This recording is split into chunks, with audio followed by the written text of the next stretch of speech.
quench my thirst like fresh juice. You quench my thirst like champagne. Nyota Yerudo inongopedza newe. Nyota Yerudo inongoquenchwa newe. You quench my thirst like fresh juice. You quench my thirst like champagne. Nyota Yerudo inongopedza newe.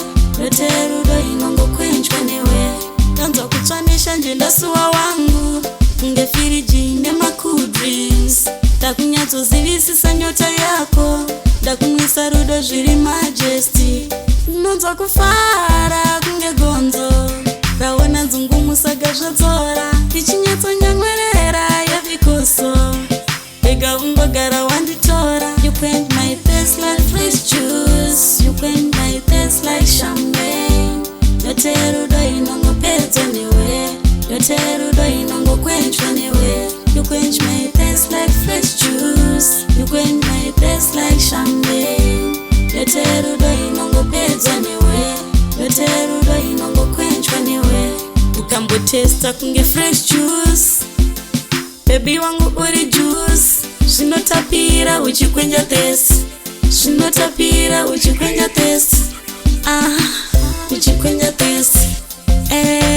Uchikwenja thirst. Tiri tu uchikwenja thirst. Zvinotapira uchikwenja thirst. You quench my thirst like fresh juice. You quench my thirst like champagne. Nyota Yerudo inongopedza newe. Nyota Yerudo inongoquenchwa newe. You quench my thirst like fresh juice. You quench my thirst like champagne. Nyota Yerudo inongopedza newe. Nyota Yerudo inongoquenchwa newe. Tanza kutsvanisha njendasuwa wangu ngefiriji nemacool drinks. Ndakunyatsozivisisa nyota yako, ndakumwisa rudo zviri majesty.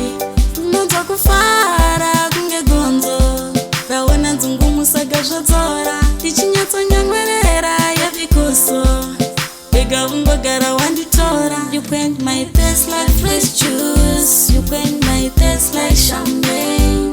Nyota Yerudo